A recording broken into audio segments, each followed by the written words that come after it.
అండి. అందరూ ఎలా ఉన్నారు? Welcome back to Diya sweet home. ఈరోజు వీడియోలో కాకరకాయతోటి కర్రీ చేసుకుంటూ ఉంటాం కదండీ! కర్రీ కాకుండా ఈరోజు కాకరకాయతోటి కారప్పొడి చేసుకుందాం. కారప్పొడి చాలా టేస్టీగా ఉంటుంది. ఇప్పుడు నేను చూయించినట్లు ఒకసారి ట్రై చేయండి. అలాగే ఈ కాకరకాయ పొడి మీలో ఎంతమందికి తెలుసో నాకు కామెంట్ సెక్షన్‌లో తెలియజేయండి. అలాగే ఈ వీడియో నచ్చితే కనుక ఒక లైక్ చేయడం మాత్రం మర్చిపోకండి. ముందుగా ఒక హాఫ్ కేజీ కాకరకాయలను తీసుకుని కాకరకాయలని శుభ్రంగా కడిగి వాటిని తుడిచి ఒక హాఫ్ అన్ అవర్ తడిపోయేంత వరకు ఆరబెట్టుకోవాలి. ఆ తర్వాత కాకరకాయల్ని ఇలా రెండు వైపులా కొంచెం కట్ చేసేసి ఆ తర్వాత ఇలా చక్రాల్లాగా కట్ చేసుకోవాలి. కాకరకాయలన్నిటిని ఇదే విధంగా కట్ చేసుకోవాలి. ఇవి కట్ చేసుకునేటప్పుడు ఇలా పల్చగా కట్ చేసుకోండి. మందంగా కట్ చేశారంటే మీకు త్వరగా వేగవు. ఆ తర్వాత ఈ కాకరకాయలన్నిటిని ఒక గిన్నెలో వేసుకుని అందులోకి పావు స్పూన్ పసుపు అలాగే ఒక స్పూన్ ఉప్పు వేసుకుని ఈ కాకరకాయ ముక్కలన్నిటికీ ఈ విధంగా పట్టించండి. ఆ తర్వాత కాకరకాయ ముక్కల పైన ఇలా మూత పెట్టి 10-15 నిమిషాల పాటు పక్కన పెట్టేయాలి. ఆ తర్వాత కాకరకాయ ముక్కల్ని ఒక 15 నిమిషాల తర్వాత మరొకసారి ఇలా కలుపుకొని ఆ తర్వాత కాకరకాయ ముక్కల్ని ఈ విధంగా పిండితే ఇందులో ఉన్న నీరంతా ఇలా వచ్చేస్తుంది. ఇలా పిండడం వల్ల మనకి కాకరకాయలోని చేదు చాలా వరకు తగ్గిపోతుంది. ఇదే విధంగా కాకరకాయ ముక్కలన్నిటిని నీరన్నీ పిండేసి పక్కన పెట్టుకోవాలి. ఆ తర్వాత స్టవ్ వెలిగించుకొని ఒక కడాయి పెట్టుకొని అందులోకి కాకరకాయ ముక్కలు వేయించడానికి హాఫ్ కప్ ఆయిల్ వేసుకోవాలి. ఇవి వేయించుకోవడానికి కాస్త నూనె ఎక్కువే పడుతుంది.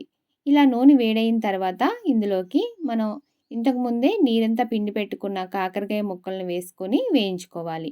ఇవి వేయించుకునేటప్పుడు స్టవ్‌ని మీడియం ఫ్లేమ్ కానీ, హై ఫ్లేమ్‌లో కానీ పెట్టుకొని వేయించుకోవాలి. ఇవి ఇలా కలుపుతూ వేయించుకుంటే మనకి 10-15 నిమిషాల వరకు టైం పడుతుంది. ఇవి గోల్డెన్ కలర్ వచ్చి క్రిస్పీగా అయ్యేంత వరకు వేయించుకోవాలి. ఇప్పుడు నేను వీడియోలో చూపిస్తున్న విధంగా ఇలా గోల్డెన్ కలర్ వచ్చిన తర్వాత వీటిని ఒక గిన్నెలోకి తీసి పక్కన పెట్టుకోవాలి. ఆ తర్వాత మిగిలిన నూనె ఎక్కువగా ఉంటే తీసి పక్కకు పెట్టుకొని మనకి దినుసులు వేయించడానికి అవసరమైనంత ఆయిల్‌ని వేసుకోవాలి. ఇందులో ఒక టేబుల్ స్పూన్ ఆయిల్ వేసుకొని మనం వేయించగా మిగిలిన నూనె వేసుకొని వేయించుకోవచ్చు. ఇప్పుడు ఈ ఆయిల్‌లోకి 2 టేబుల్ స్పూన్లు పచ్చిశనగపప్పు, 2 టేబుల్ స్పూన్లు మినపప్పు, ఒక స్పూన్ జీలకర్ర, అలాగే 2 టేబుల్ స్పూన్లు ధనియాలు వేసుకుని వీటన్నిటిని లో ఫ్లేమ్‌లో గోల్డెన్ కలర్ వచ్చేంత వరకు వేయించుకోవాలి. ఇవి కాస్త వేగిన తర్వాత ఇందులోకి ఒక గుప్పెడు కరివేపాకు కూడా వేసుకోవాలి. ఇలా కరివేపాకు వేసుకోవడం వల్ల మంచి ఫ్లేవర్ వస్తుంది. అలాగే టేస్ట్ కూడా చాలా బావుంటుంది. ఇవన్నీ ఇలా గోల్డెన్ కలర్ వచ్చేంత వరకు వేయించుకోవాలి. ఇప్పుడు ఇందులోనే ఒక నిమ్మకాయ సైజ్ అంత చింతపండు కూడా వేసుకుని ఒక నిమిషం పాటు వేయించుకోవాలి. చింతపండులో ఏమన్నా తేమున్నా కూడా పోతుంది. ఇప్పుడు ఇలా వేగాయి కదా! వీటన్నిటిని తీసి పక్కన పెట్టుకోవాలి.